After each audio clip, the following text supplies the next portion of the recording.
marathon to the Acropolis.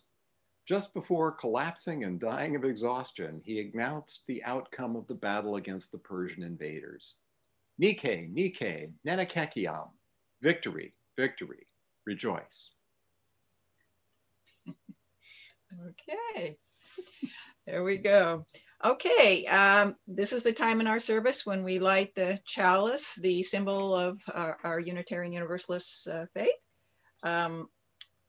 Please say with me the words that'll be shown on the screen as I light the chalice here. Oop, maybe. There we go. Life is a gift for which we are grateful. We gather in community to celebrate the glories and the mysteries of this great gift. Okay. And please say with me the affirmation of faith, which is also on the screen here. Love is the doctrine of this church. The quest of truth is its sacrament, and service is its prayer. To dwell together in peace, to seek knowledge in freedom, to serve humanity in fellowship, to the end that all souls shall grow into harmony with the divine. Thus do we covenant with each other and with God. Our opening hymn is Wake Now My Senses, and Jua will, and it's going to be the words on the screen, and Jua will play that for us. Hi, choir will be singing the verse 1 and 3 and 5. Here we go.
Thank you. That was great, Jua. The mixing is getting really good.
Sophia Leon Faz, is number 657 in the hymnal. Ordinarily, we do this all together as a responsive reading, but that seldom works out well on Zoom. So instead, Brita has agreed to represent all of you and do the congregational part. Some beliefs are like walled gardens. They encourage exclusiveness and the feeling of being especially privileged. Other beliefs are expansive and lead the way into wider and deeper sympathies. Some beliefs are like shadows, clouding children's days with fears of unknown calamities. Other beliefs are like sunshine, blessing children with the warmth of happiness. Some beliefs are divisive, separating the saved from the unsaved, friends from enemies. Other beliefs are bonds in a world community where sincere differences beautify the pattern. Some beliefs are like blinders, shutting off the power to choose one's own direction. Other beliefs are like gateways, opening wide vistas for exploration. Some beliefs weaken a person's selfhood. They blight the growth of resourcefulness. Other beliefs nurture self-confidence and enrich the feeling of personal worth. Some beliefs are rigid, like the body of death, impotent in a changing world. Other beliefs are pliable, like the young sapling, ever growing with the upward thrust of life. The second reading is from last Sunday's New York Times. It's called "A QAnon Digital Soldier Marches On, Undeterred by Theories Unraveling" by Kevin Roos. I'm just reading a part of a very long article. Every morning, Valerie Gilbert, a Harvard-educated writer and actress, wakes up in her Upper East Side apartment, feeds her dog Milo and her cats Marlena and Celeste, brews a cup of coffee, and sits down at her oval dining room table. Then she opens up her laptop and begins fighting the global cabal. Ms. Gilbert, 57, is a believer in QAnon, the pro-Trump conspiracy theory. Like all QAnon faithful, she is convinced that the world is run by a satanic group of pedophiles that includes top Democrats and Hollywood elites, and that President Trump has spent years leading a top secret mission to bring these evildoers to justice. These are confusing times for followers of QAnon. They were told that Mr. Trump would be reelected in a landslide and that a coming storm would expose the global pedophile ring and bring its leaders to justice. But there have been no mass arrests, and Mr. Trump is leaving office on Wednesday under the cloud of a second impeachment. Many prominent QAnon followers have been arrested for their roles in this month's deadly mob riot at the US Capitol. They are being barred by the thousands from major social networks for spreading misinformation about voter fraud. And law enforcement agencies are treating the movement as a domestic extremist threat. These setbacks have left QAnon believers like Ms. Gilbert hoping for a last-minute miracle. Her current theory is that Mr. Trump will not actually leave office Wednesday, but will instead declare martial law, declassify damning information about the deep state, and arrest thousands of cabal members, including President-elect Joseph R. Biden Jr. What attracts Ms. Gilbert and many other people to QAnon isn't just the content of the conspiracy theory itself, it's the community and sense of mission it provides. New QAnon believers are invited to chat rooms and group texts, and their posts are showered with likes and retweets. They make friends and are told that they are not lonely Facebook addicts squinting at zoomed-in paparazzi photos, but patriots gathering intel for a righteous revolution. Q, who once sent dozens of updates a day, has essentially vanished from the internet in recent weeks, posting only 4 times since the November election. But Ms. Gilbert isn't worried. For her, QAnon is always less about Q and more about the crowdsourced search for truth. She loves assembling her own reality in real time, patching together shards of information and connecting them to the core narrative. When she solves a new part of the puzzle, she posts it to Facebook, where her QAnon friends post heart emojis and congratulate her. This week, when Mr. Biden becomes president and Mr. Trump leaves the White House, it will be a huge blow to QAnon's core mythology. And it may force some believers to acknowledge that they've been lied to. Many will cope by spinning the development as a win or saying it proves that Mr. Trump is playing the long game. Others will quietly ditch Q and transfer their enthusiasm to a new conspiracy theory. A few might be jolted back to reality. But Ms. Gilbert is undeterred. She trusts Q's plan, at least for a little while longer, and she wants others to trust it too. So it's time for more music. One of the things I wanted the hymns to do this morning is connect us to what I think of as that classic Unitarian mindset, forward-looking, optimistic, engaged with life. Probably the most confidently optimistic of the 19th century Unitarian hymns is the one we'll do next, number 138, These Things Shall Be.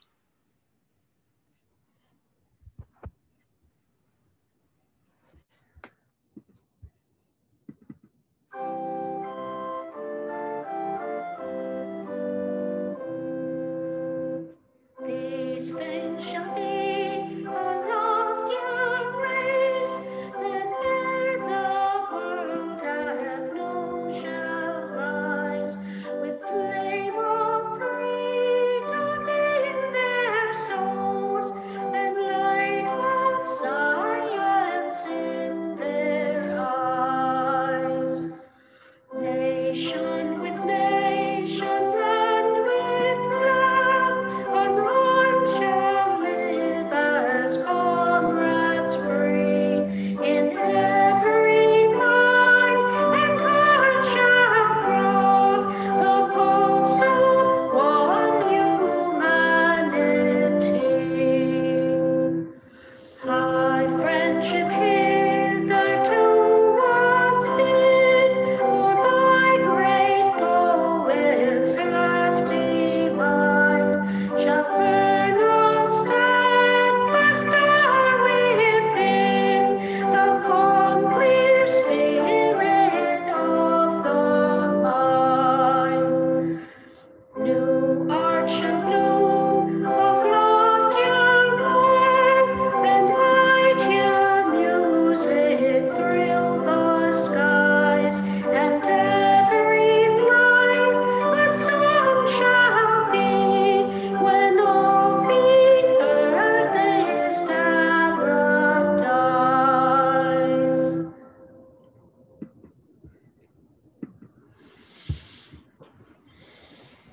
Talk by standing up to show you my t-shirt. It says, Democracy and I survived 2020. I had it made because in spite of Wednesday's inauguration, 2020 felt less like a triumph than like something to get through. The reason I took you back to a year ago and then had you imagine forward how we might have felt then if we had foreseen this outcome is that it contrasts so strongly with how I and so many of the people I know actually do feel right now. If I'd convinced you of that prophecy a year ago, I think we really would have buzzed with excitement. But to be honest, I'm not doing a lot of buzzing and burbling these days because I didn't get to jump straight from last January to this one. Like everybody else, I had to make that journey one day at a time, and it wore me down. Maybe it wore you down too.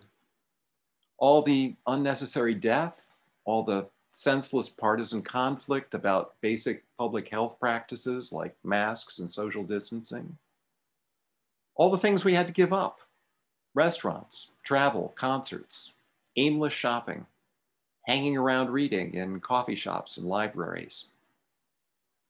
Deb and I missed the funeral of my brother-in-law in Tennessee and broke a decades-long tradition of spending Christmas with our friends. I'm sure each of you has your own list of missed events and broken habits, habits that probably turned out to mean more to you than you had ever realized. Worse, maybe the virus took someone close to you. Maybe you had a rough time with your own health. Maybe you lost your job or had to close your business. Or maybe you kept your job because you are an essential worker who has to deal with the public. But every day you wonder whether some customer or client is going to infect you. This has also been a hard year to live through politically. It started and ended with an impeachment.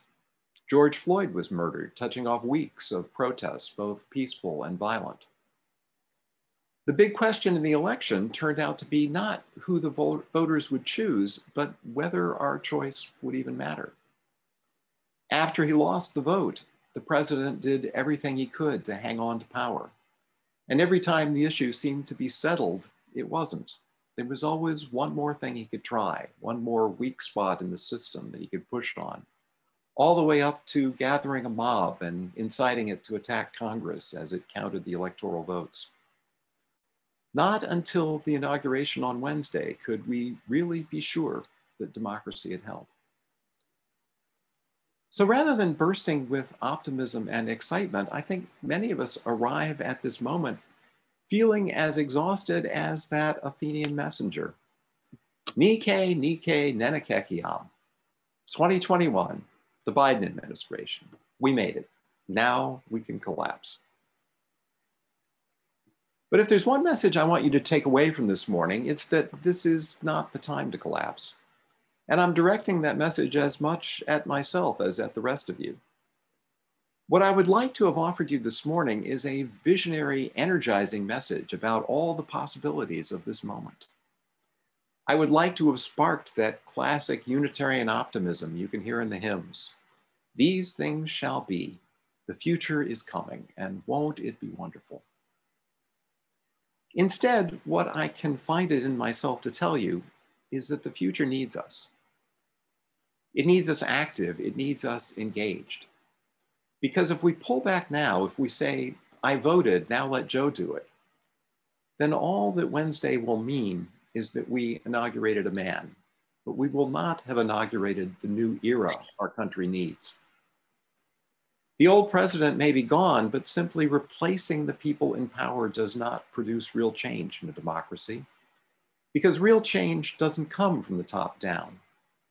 Democracies only transform when those at the top respond to a genuine hunger for change that bubbles up from the people. Without that popular demand, even well-intentioned government loses momentum.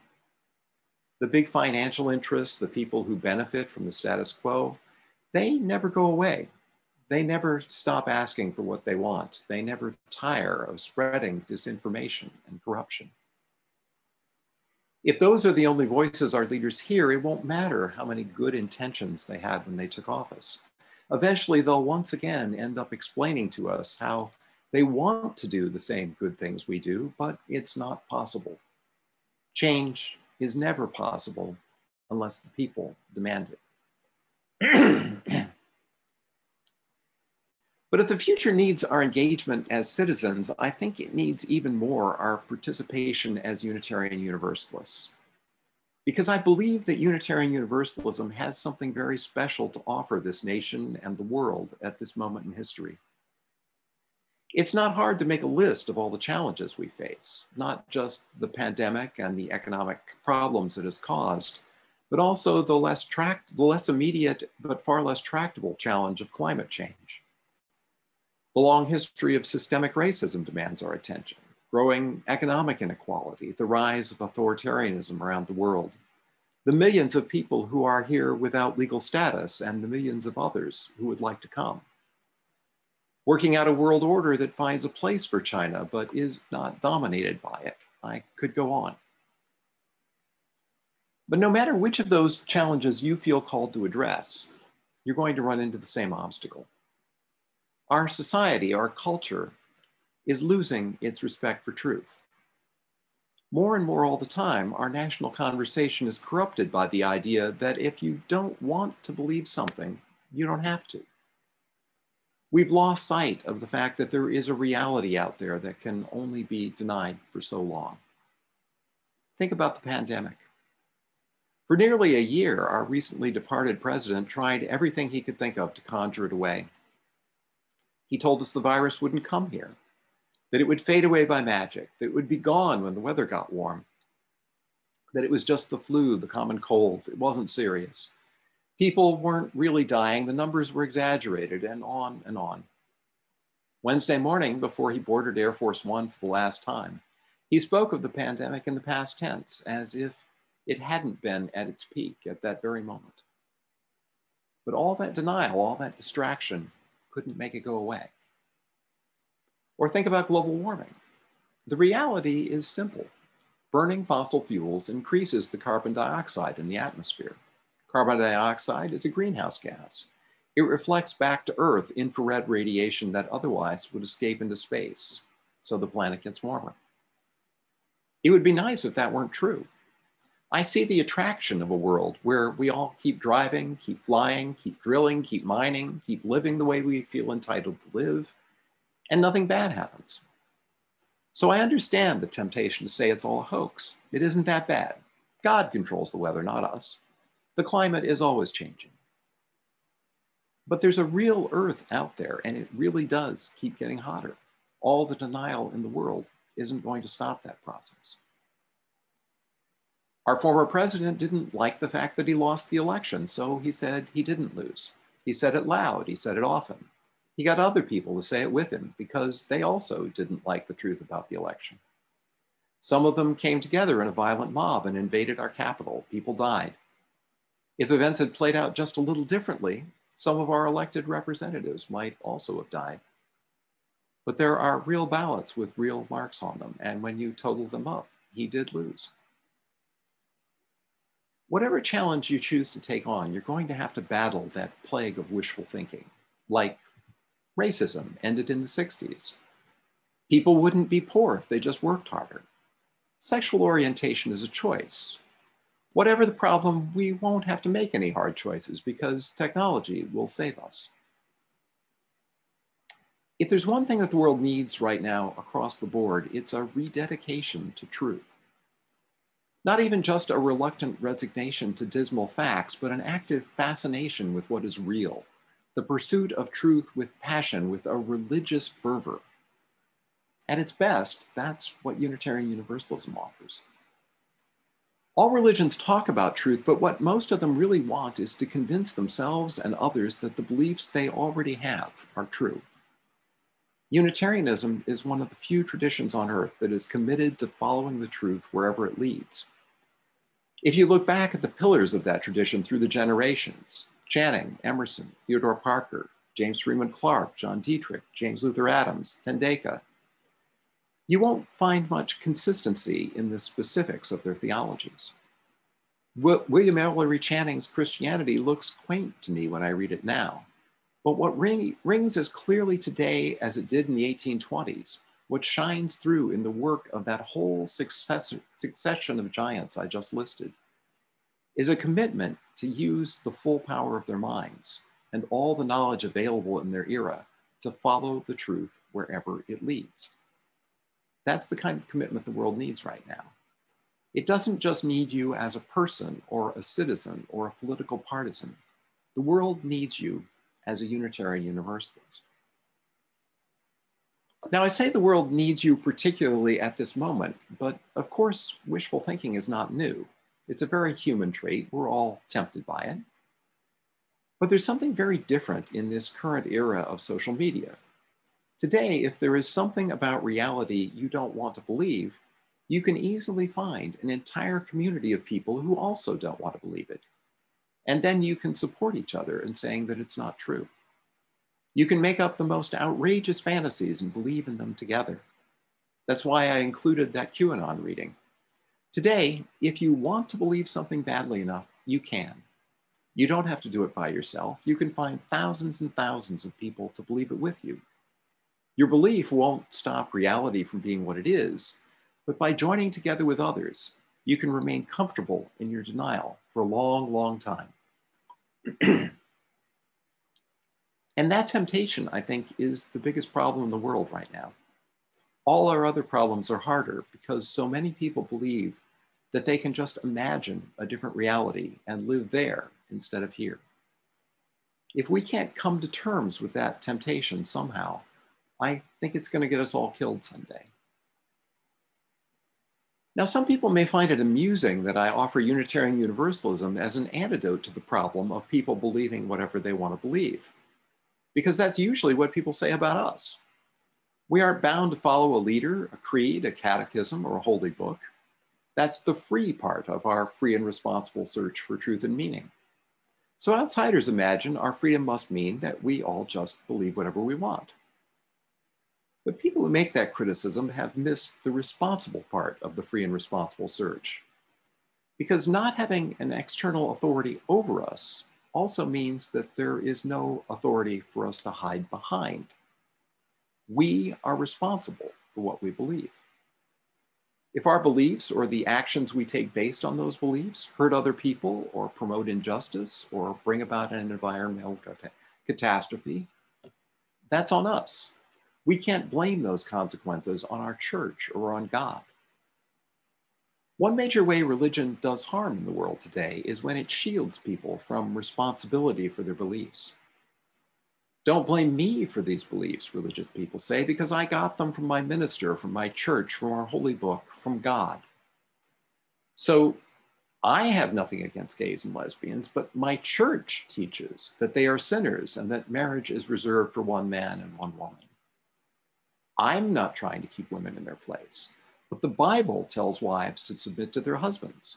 1 Timothy 2:12 says, I do not permit a woman to teach or to have authority over a man, but to be in silence.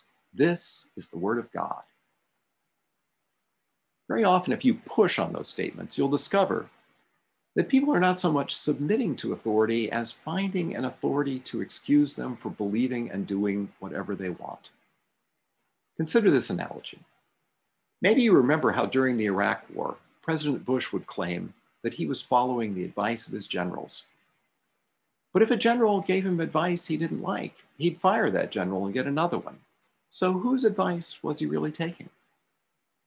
Well, something similar goes on with churches. Sometimes if you question people who simply claim to be following the teachings of their church, you'll discover that they used to belong to some other church, but left it because it liberalized and began to tolerate things they didn't like.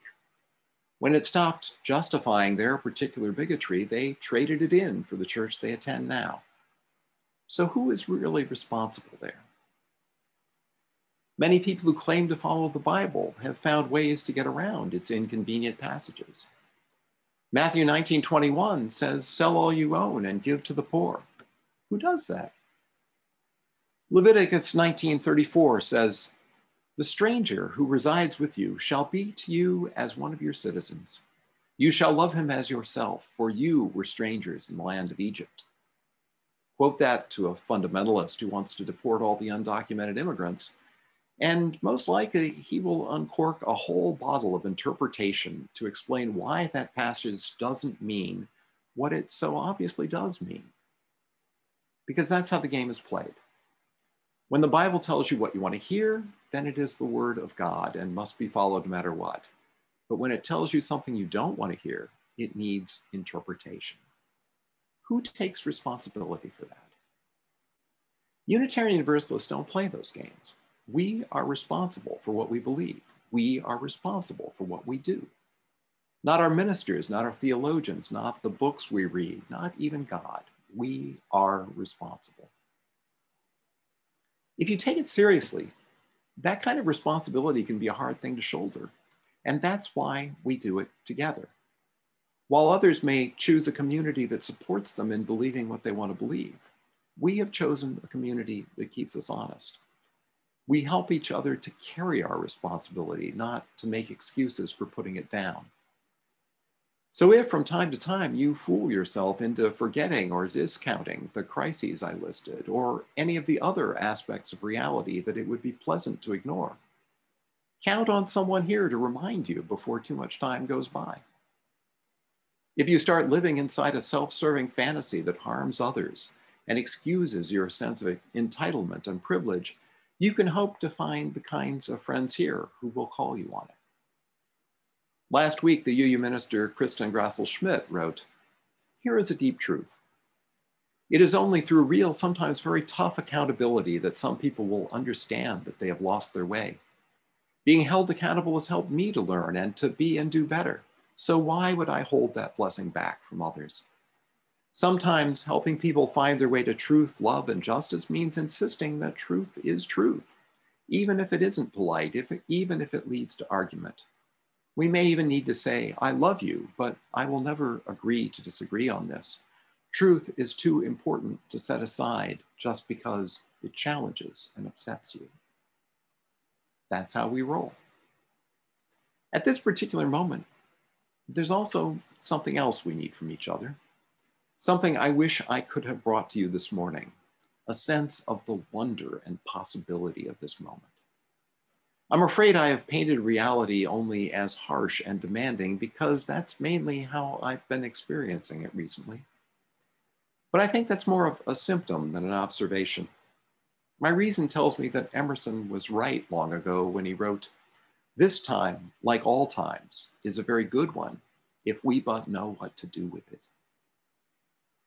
Reality can be harsh and demanding, but it also has a depth and complexity that gives it a beauty no fantasy can match.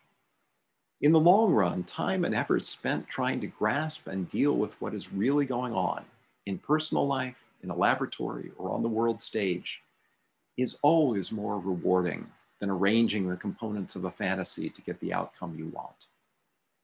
There are unexpected dangers and disappointments in reality, but also unexpected opportunities. The kind of betrayal that QAnon followers are experiencing right now, reality doesn't do that to you. You have to meet reality on its own terms, but it is always there for you. And finally, I want to point out that if you do have an appreciation of the wonder and possibilities of this moment, then you have a special gift to offer.